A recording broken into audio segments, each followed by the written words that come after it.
আপুনি জানেনে যে জুবিন গাৰ্গৰ কোনটো গীতে বলিউডত ভূমিকম্পৰ সৃষ্টি কৰিছিল? আপুনি জানে নেকি যে জুবিন গাৰ্গক কি উপাধি প্ৰদান কৰা হৈছিল? আপুনি জানেনে যে জুবিন গাৰ্গে কোনখন ছবিৰ বাবে ৰাষ্ট্ৰীয় পুৰস্কাৰ পাইছিল? তো নমস্কাৰ এস্পিৰেণ্টসকল, আজি আমি জুবিন গাৰ্গৰ বিষয়ে সকলো ধৰণৰ চাকৰি পৰীক্ষাত আহিবলগীয়া MCQ প্ৰশ্নখিনি আলোচনা কৰিবলৈ ওলাইছো। আৰু লগতে জুবিন গাৰ্গ অনুৰাগীসকলৰ বাবে শেষত কেইটামান প্ৰশ্ন আমি ৰাখিছো, যিসকলে জুবিন গাৰ্গক অনুসৰণ কৰে, যিসকলে জুবিন গাৰ্গৰ গীত ভাল পায়, জুবিন গাৰ্গৰ ব্যক্তিত্বটোক ভাল পায়, তেওঁলোকে শেষত থকা এই প্ৰশ্নকেইটাৰ উত্তৰ নিশ্চয় দিব পাৰিব বুলি আশা ৰাখিলো। তেন্তে বলক আমি ভিডিঅ'টোৰ প্ৰশ্ন উত্তৰ শিতানলৈ আগবাঢ়ো। প্ৰথম প্ৰশ্ন, জুবিন গাৰ্গে অসমীয়া লোকসংগীতৰ শিক্ষা কাৰ পৰা লৈছিল? ইয়াত চাৰিটা অপচন আছে: এ ৰমণী ৰায়, বি ফণী শৰ্মা, চি কপিল বৰঠাকুৰ, ডি জ্যোতিপ্ৰসাদ আগৰৱালা।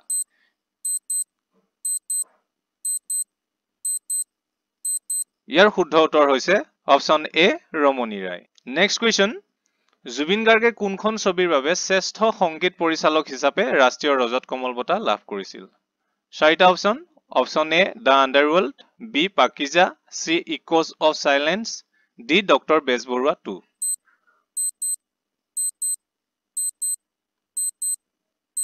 শুদ্ধ অপচন হৈছে option C echoes of silence.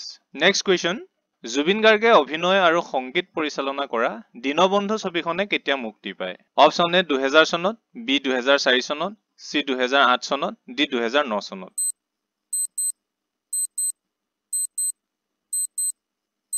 শুদ্ধ উত্তৰটো হৈছে অপচন বি 2004 চনত।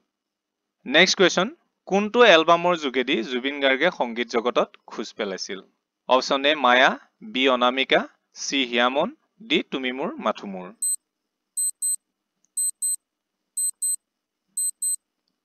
এই প্ৰশ্নটোৰ শুদ্ধ উত্তৰ হৈছে অপচন বি অনামিকা। আপোনালোকে প্ৰত্যেকটো প্ৰশ্নৰ উত্তৰ আমি কোৱাৰ আগতে কমেন্ট বক্সত জনাব, তেতিয়া আপোনালোকে পাব আপোনালোক এই সম্বন্ধে কিমান জ্ঞাত। ইয়াৰ পিছৰ প্ৰশ্ন হৈছে অনামিকা এলবামটিয়ে কিমান চনত মুক্তি লাভ কৰিছিল? অপচন এ 1992 চনত, বি 1993, চি 1989 আৰু ডি 1972 চনত।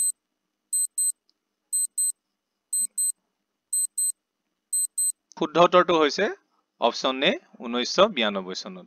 নেক্সট কুৱেশ্যন, জুবিন গাৰ্গে সৰুতে তবলাৰ শিক্ষা কাৰ পৰা লৈছিল? অপচন এ ৰবীন বেনাৰ্জী, বি মুনীন বৰুৱা, চি ৰাজা বৰুৱা, অপচন ডি বিষ্ণুপ্ৰসাদ ৰাভা।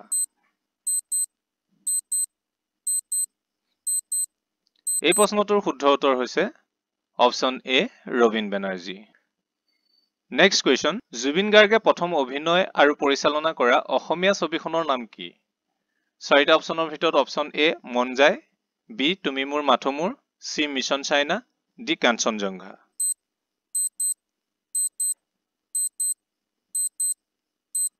শুদ্ধ উত্তৰটো হৈছে অপচন বি তুমি মোৰ মাথো মোৰ। ইয়াৰ পিছৰ প্ৰশ্ন, জুবিন গাৰ্গৰ বিখ্যাত চলচ্চিত্ৰ মিছন চাইনা কিমান চনত মুক্তি পাইছিল? অপচন এ 2015, বি 2017, চি 2019, ডি 2021 চন।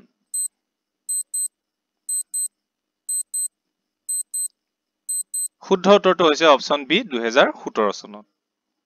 নেক্সট কুৱেশ্যন, সংগীত জগতত জুবিন গাৰ্গ সক্ৰিয় হৈ আছিল? অপচন এ 1992 পৰা 2025 চনলৈ, অপচন বি 1972 পৰা 2025 চনলৈ, অপচন চি 2002 চনৰ পৰা 2025 চনলৈ, অপচন ডি 2017 পৰা 2025 চনলৈ। শুদ্ধ উত্তৰটো হৈছে অপচন এ 1992 চনৰ পৰা 2025 চনলৈ। ইয়াৰ পিছৰ প্ৰশ্ন, জুবিন গাৰ্গৰ বিখ্যাত হিন্দী গীত ইয়া আলী কোনখন ছবিত আছে? Option A big brother, option B Fiza, option C gangster, option D কান্তে।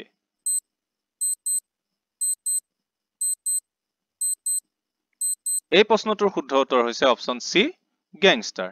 গেংষ্টাৰ ছবিখনত ইয়া আলী গানটো সন্নিৱিষ্ট হৈ আছিলে।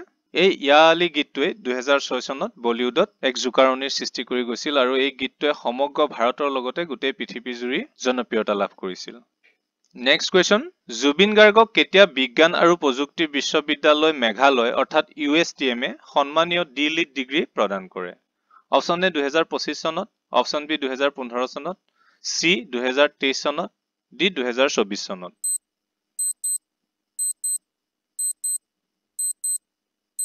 এই প্ৰশ্নটোৰ শুদ্ধ উত্তৰ হৈছে অপচন ডি 2024 চনত। নেক্সট কুৱেশ্যন, কোনখন ছবিৰ সংগীত পৰিচালনা জুবিন গাৰ্গৰ পেছাদাৰী জীৱনৰ টাৰ্ণিং পইণ্ট বুলি কোৱা হয়? অপশ্যন এ মন যায়, বি হিয়া দিয়া নিয়া, চি কন্যাদান, ডি নায়ক।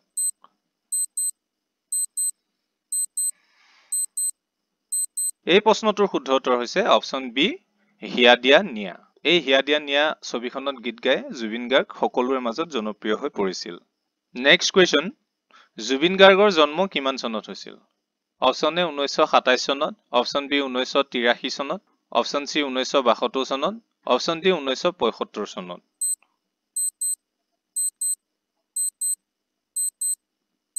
এই প্ৰশ্নটোৰ শুদ্ধ উত্তৰ হৈছে অপশ্যন চি 1972 চনত। নেক্সট কুৱেশ্যন, জুবিন গাৰ্গক কি নামেৰে জনা যায়?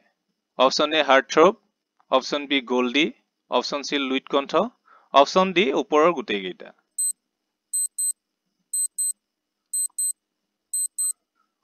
ইয়াৰ শুদ্ধ উত্তৰ হৈছে অপশ্যন ডি ওপৰৰ গোটেইকেইটা। জুবিন গাৰ্গক হাৰ্টথ্ৰব, গল্ডি, লুইট কণ্ঠ আৰু আন বিভিন্ন নামেৰে জনা যায়।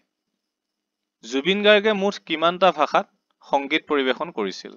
অপশ্যন এ 40টা, বি 35টা, চি 15টা, D 30টা।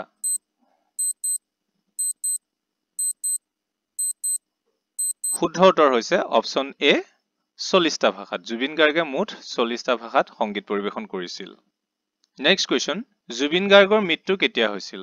Option A 19 September 2025, B 21 September 2025, C 20 September 2025, D 23 September 2025।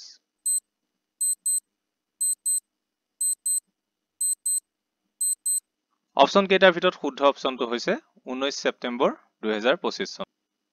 Next question, Zubeen গাৰ্গৰ মৃত্যু ক'ত হৈছিল? অপশ্যন এ মালদ্বীপত, বি কুৱালালামপুৰত, চি শ্ৰীলংকাত, ডি ছিংগাপুৰত।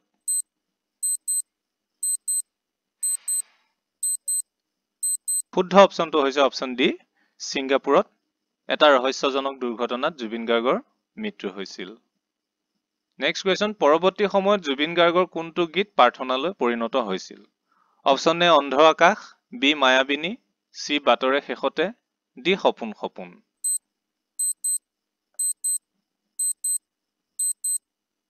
শুদ্ধ অপশ্যন হৈছে অপশ্যন বি মায়াবিনী। মায়াবিনী ৰাতিৰ বুকুত শীৰ্ষক গীতটিয়ে শেষলৈ অৰ্থাৎ তেওঁৰ মৃত্যুৰ পিছত প্ৰাৰ্থনালৈ পৰিণত হৈছিল। নেক্সট কুৱেশ্যন, মৰণোত্তৰভাৱে মুক্তি লাভ কৰা জুবিন গাৰ্গৰ অন্তিমখন ছবি কি? অপশ্যন এ চিকাৰ, বি প্ৰিয়াৰ প্ৰিয়, চি ৰৈ ৰৈ বিনালে, ডি গানে কি আনে।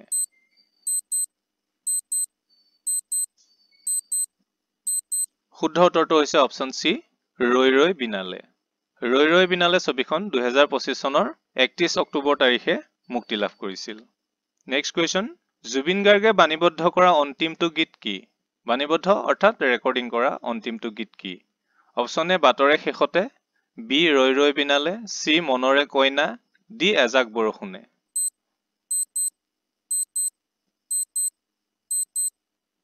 শুদ্ধ উত্তৰটো হৈছে অপশ্যন এ বাটৰে শেষতে। বাটৰে শেষতে গীতটো জুবিন গাৰ্গৰ অন্তিম বাণীবদ্ধ কৰা গীত। ইয়াৰ পিছৰ প্ৰশ্ন, জুবিন গাৰ্গে সৰ্বমুঠ কিমান গীত বাণীবদ্ধ কৰিছিল? অপশ্যন এ 40,000ৰো অধিক, বি 38,000ৰো অধিক, চি 25,000ৰো অধিক, ডি 39,000ৰো অধিক।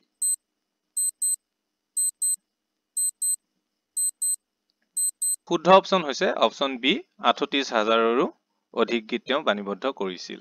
তো এক্সপিৰিয়েন্স সকল, আপোনালোকে আপোনালোকৰ স্কৰটো কমেন্ট বক্সত জনাব। এতিয়া আমি আহিছো জুবিন গাৰ্গ সম্বন্ধিত আপোনালোকলৈ আগবঢ়োৱা কেইটামান প্ৰশ্ন। চাওচোন আপোনালোকৰ কোনে কোনে এই প্ৰশ্ন কেইটাৰ উত্তৰ দিব পাৰে। জুবিন গাৰ্গ সম্বন্ধিত আপোনালোকলৈ প্ৰথম প্ৰশ্ন হৈছে যে জুবিন গাৰ্গৰ প্ৰিয় ফুটবল খেলুৱৈ কোন? দ্বিতীয়তে, জনপ্ৰিয় চিনেমা মিছন চাইনাত ভিলেইনৰ চৰিত্ৰত অভিনয় কৰা অভিনেতাজনৰ নাম কি? তৃতীয়তে, জুবিন গাৰ্গে মায়াবিনী ৰাতিৰ বুকুত গীতটি কোনখন ছবিৰ বাবে গাইছিল? প্ৰিয় প্ৰত্যাশীসকল, আপোনালোকে আপোনালোকৰ উত্তৰবোৰ কমেন্ট বক্সত জনাবলৈ নাপাহৰিব। অন্য এটা ভিডিঅ' আপোনালোকলৈ লৈ অহাৰ প্ৰতিশ্ৰুতিৰে আজিলৈ সামৰিছো। ধন্যবাদ।